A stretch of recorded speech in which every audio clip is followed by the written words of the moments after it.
अस्सलाम वालेकुम everyone, this is Mohammad Awais. जैसा कि लास्ट लेक्चर में हमने पढ़ा था मनी मार्केट और गुड्स मार्केट। अब मनी मार्केट और गुड्स मार्केट इक्विलिब्रियम लेवल में किस तरह आएंगे वो हम शुरू कर रहे हैं। तो सबसे पहले पढ़ रहे हैं हम गुड्स मार्केट को, कि गुड्स मार्केट इक्विलिब्रियम में कब आएगी, जिसे हम डिनोट करते हैं IS कर्व से, यानी कि इन्वेस्टमेंट एंड सेविंग कर्व। यानी कि जितनी इन्वेस्टमेंट होगी लोग सेविंग भी उस तरह से करेंगे, और इन्वेस्टमेंट और सेविंग जाहिर सी बात है हमारी गुड्स मार्केट में ही जाती है। ठीक है, यानी कि IS कर्व डिनोट करती है गुड्स मार्केट को। IS कर्व क्या शो करती है? यहाँ एक शॉर्ट डेफिनेशन लिखी हुई है कि it shows different combinations of interest rate and output when goods market is in equilibrium. यानी कि गुड्स मार्केट इक्विलिब्रियम में होगी तो इंटरेस्ट रेट और आउटपुट का के कॉम्बिनेशंस क्या होंगे। अब यहाँ बात होगी इन्वेस्टमेंट की, इंटरेस्ट रेट की, क्योंकि इन्वेस्टमेंट अब इंटरेस्ट रेट आ गया तो जाहिर सी बात है इन्वेस्टमेंट डिपेंड करती है इंटरेस्ट रेट पर। जैसे कि लास्ट लेक्चर में हमने देखा था कि जितनी ज़्यादा इंटरेस्ट रेट होगा उतना लोग ज़्यादा इन्वेस्ट तो करेंगे, मगर कोई इन्वेस्टमेंट नहीं होगी। और जितना कम इंटरेस्ट रेट होगा लोग पैसे रखेंगे ही नहीं, तो और इन्वेस्टमेंट भी नहीं होगी, तो एक इक्विलिब्रियम लेवल होगा। तो जाहिर सी बात है क्या होगा, इन्वेस्टमेंट अब फंक्शन बन जाएगा इंटरेस्ट रेट का। जिस तरह पहले कंजप्शन फंक्शन बना था हमारी इनकम का, यहाँ इन्वेस्टमेंट फंक्शन है इंटरेस्ट रेट का।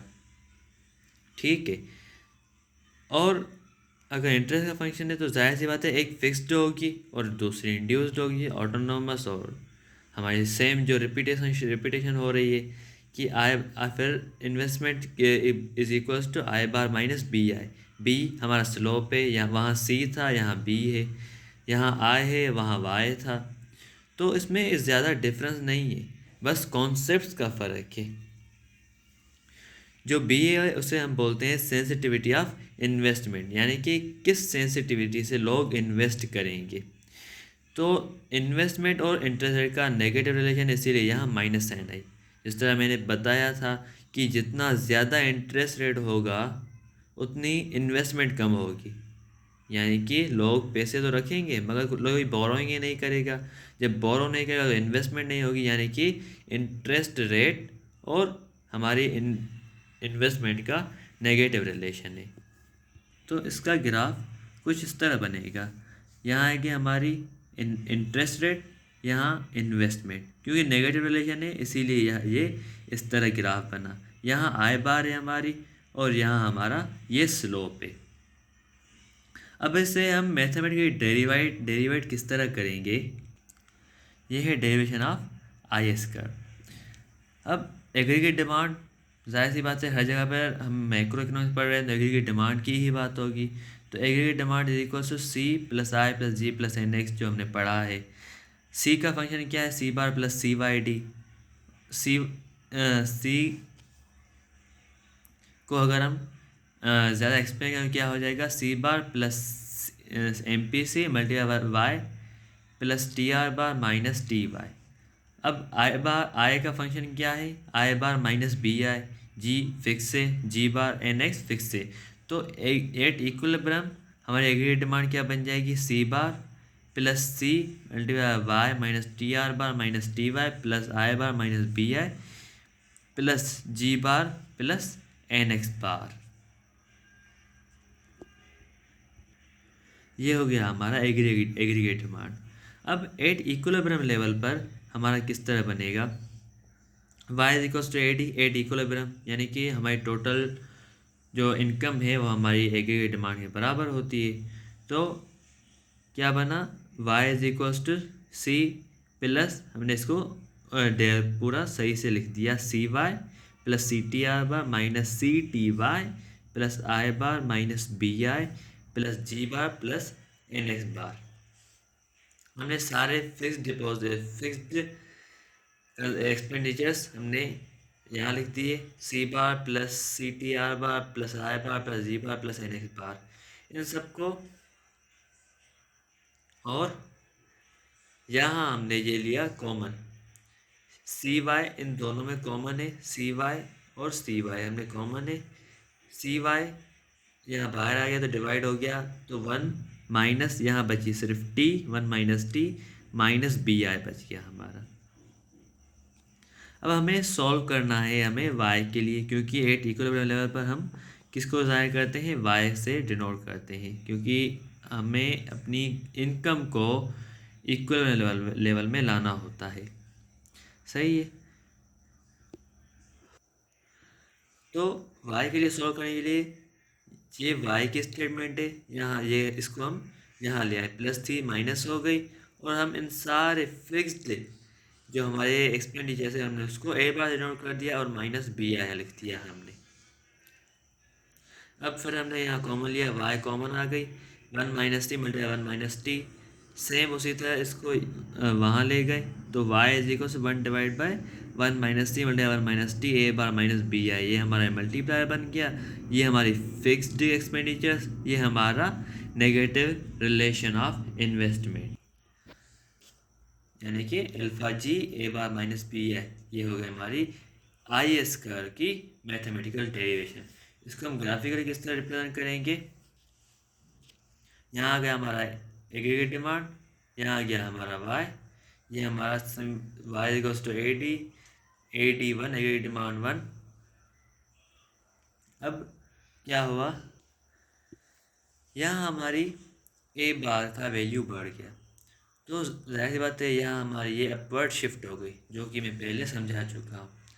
अब आई एस कर्व पर क्या असर आएगा, यानी कि ए बार अगर बढ़ा है तो उसकी वजह क्या है, जाहिर सी बात है इंटरेस्ट रेट कम हुआ होगा, तो हम इसको ट्रेस करते हैं, जिस तरह यहाँ पर इक्विलिब्रियम लेवल आया है तो उसी को हम ट्रेस करके यहाँ ले आएंगे, ये बने यहाँ बनेगा इंटरेस्ट रेट और हमारी इनकम का graph Y axis X axis पर, ठीक है, ये हमारे इक्वल लेवल पर आ गया, इंटरेस्ट रेट ये हो गया, और अगर और ए बार बढ़ा है यानी कि हमारी इंटरेस्ट रेट कम हुआ होगा तभी हमने बढ़ा होगा, ये हमें अंडरस्टैंड करना पड़ता है कि एक चीज़ के बढ़ने या कम होने से ये क्यों होता है और इसका इफेक्ट्स क्या हो सकते हैं, तो इसको हमने ट्रेस कर दिया यहाँ।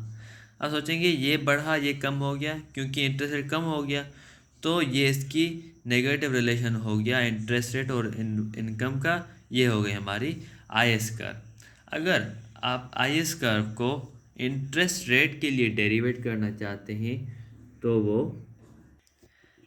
तो इस तरह होगा, Y equal to alpha G A bar minus B I, इन दोनों को मल्टीप्लाई किया गया, Y equal alpha G A bar minus alpha G B I. अब इसको ये यहाँ आ गया, क्योंकि ये हमें इंटरेस्ट रेट के लिए से निकाल डेरिवेट करना है, तो ये फिर वाई प्लस में थी यहाँ चली गई माइनस में, तो alpha G B I equal to alpha G A bar minus Y.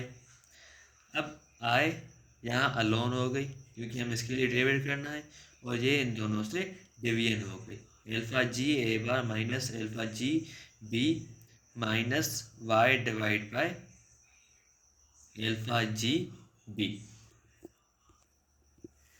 Alpha G B, क्योंकि यहाँ बी इसके साथ डिवीजन हो डिवाइड हो रहा है, तो ये डिवाइड हो गया कट हो गया, यहाँ बच गया I is equal to A bar minus B minus Y is equal to alpha G B. ये बी क्या है पहले बता चुका हूँ, sensitivity of investment.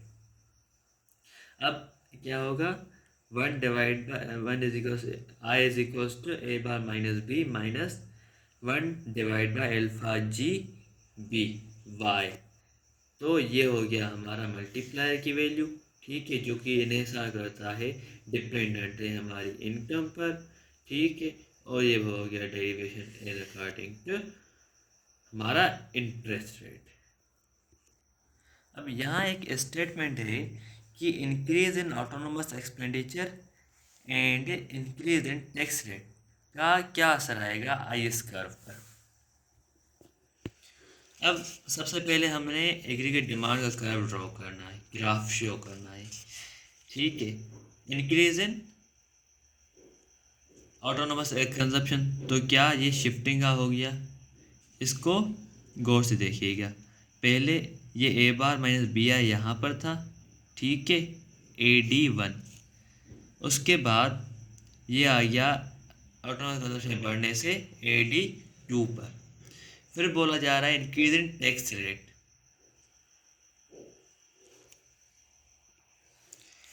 Increase in tax rate, यहाँ थोड़ी मुझसे मिस्टेक हो गई है। टैक्स के इंक्रीज होने से हमारा जो कर्व है वो रोटेट डाउनवर्ड जाता है, तो ये डाउनवर्ड रोटेट होगा।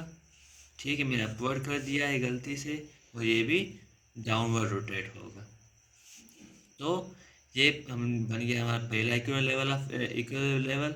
ठीक है, और टैक्स रेट बढ़ने से दूसरा इक्वल लेवल। ठीक है, ए लेवल डैश, और E2 ये हो गया E2 डैश। इसको थोड़ा खुद समझिएगा क्योंकि इतना मेरे पास टाइम नहीं है। तो IS कर्व को हम इस तरह कब इस तरह डेरिवेट करेंगे कि इक्विलिब्रियम लेवल से यहाँ पर हमने ड्रॉ कर दिया इंटरेस्ट रेट, क्योंकि यहाँ इंटरेस्ट रेट यहाँ पर है, तो हम इसी तरह इसको ड्राइव करते हैं कि इंटरेस्ट रेट के कहाँ आएगा। ये हो गया I2।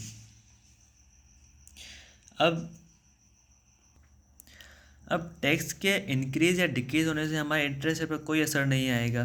तो जो यहाँ टैक्स रेट के डिक्रीज इंक्रीज होने से ये असर पड़ा है, तो ये इंटरेस्ट रेट यहाँ सेम ही रहेगा, क्योंकि भले ये डाउनवर्ड रोटेट हो तो ये इंटरेस्ट रेट यहीं रहेगा, क्योंकि इंटरेस्ट रेट का और इंटरेस्ट टैक्स का कोई रिलेशन एक दूसरे से नहीं है। और दूसरा ये है क्योंकि एक बार बढ़ी है तो जाहिर सी बात है हमारी इंटरेस्ट कम हुआ होगा। ठीक है, और फिर ये रोटेट डाउनवर्ड हुआ तो सेम उस पर कोई असर नहीं आया। अब इसको कंबाइन करेंगे तो आपको एक चीज़ नज़र आएगी कि ये स्टीप है और ये फ्लैट है, यानी कि आपके टैक्स के इंक्रीज या डिक्रीज होने से आपके इंटरेस्ट पर भले ही कोई असर ना पड़े, मगर IS कर्व पर पड़ेगा। जो कि इसको इस तरह याद कर सकते हैं, जब भी इफ़ टैक्स रेट डिक्रीज और C increase it will be flat, यानी कि ये फ्लैट होगा IS कर्व। और जब भी टैक्स रेट बढ़ेगा और C कम होगी तो ये स्टीप होता जाएगा, यानी कि ये इस तरह जाएगा। तो ये थी हमारी IS कर्व, जिसका टोटल यहाँ लिखा हुआ है कि हमने क्या क्या पढ़ा। तो ये थी हमारी IS कर्व। इंशाल्लाह नेक्स्ट लेक्चर में हम मनी मार्केट डिस्कस करेंगे, जिसे बोलते हैं LM कर्व। तब तक के लिए अल्लाह।